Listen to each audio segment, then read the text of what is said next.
E já não basta só pensar. Temos que pensar sobre o próprio pensamento. Temos que fazer uma epistemologia do pensamento. Por quê? Porque nós agimos, nós compreendemos a realidade de acordo com um processo histórico pessoal e coletivo.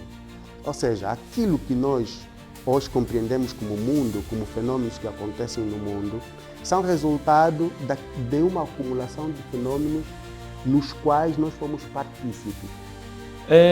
Uma decisão no contexto da otimização foi bem tomada quando as metas foram alcançadas. Porque o que a otimização faz?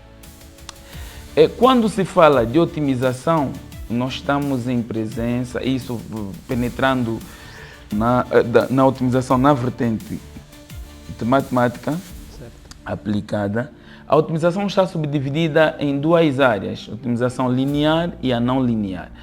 A otimização linear consiste, não é, em maximizar ou minimizar uma função, denominada função objetivo, olhando para um conjunto de restrições, que são as limitações.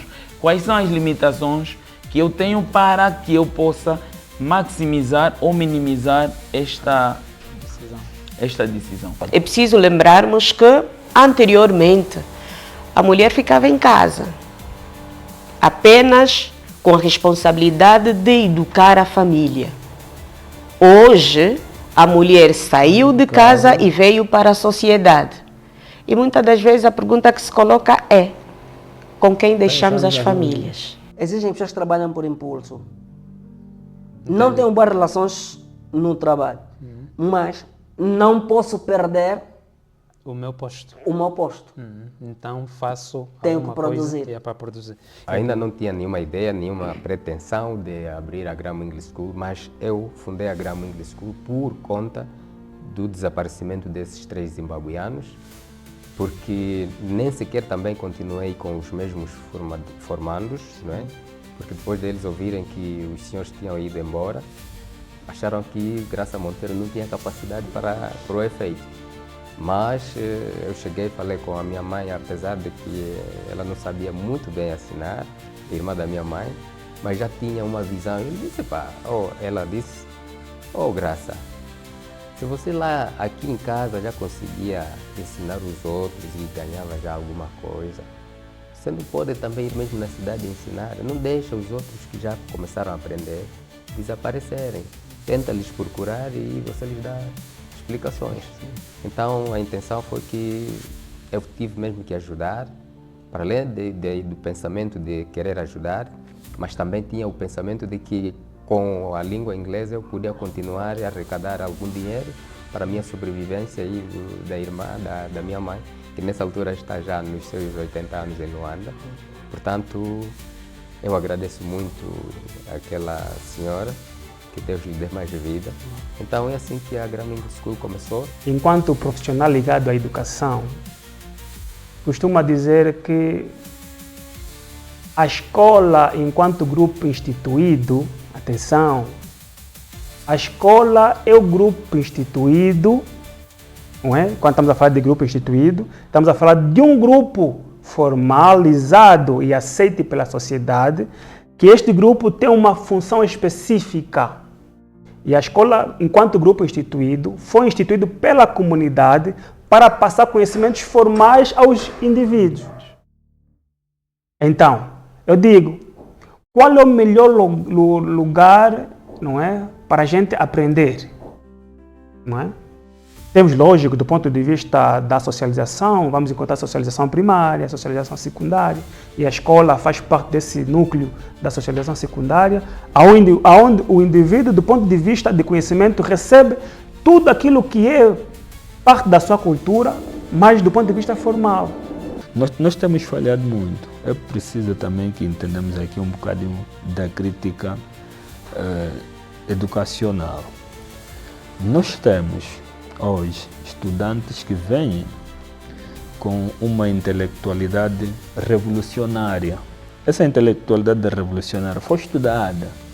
Eu tenho um professor que tem me dito sempre, Ô Tandala, não inventa as coisas, tudo já está inventado.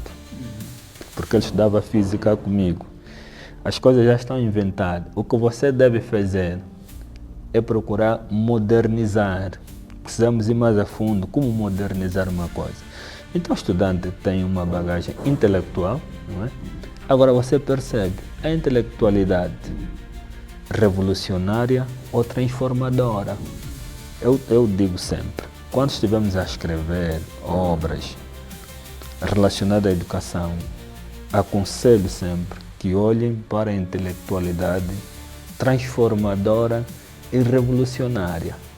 O professor vem com uma intelectualidade, ou vê a intelectualidade, deve ver a intelectualidade do educando como transformadora, porque tudo isso é feito em função da sociedade.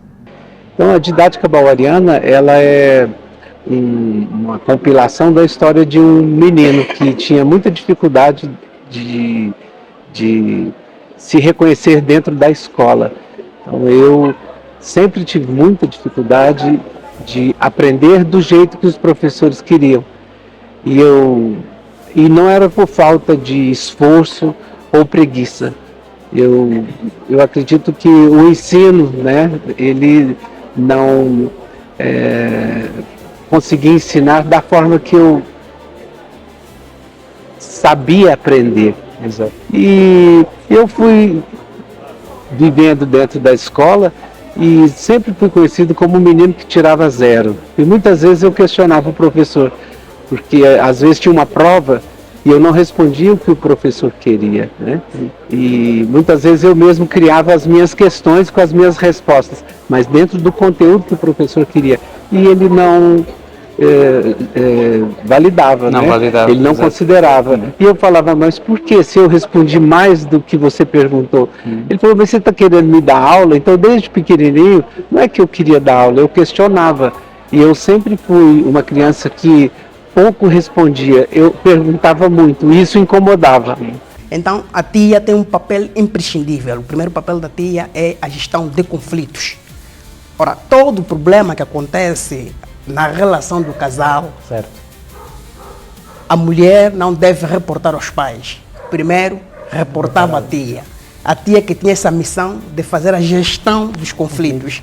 E hoje em dia foi substituída pelos padrinhos.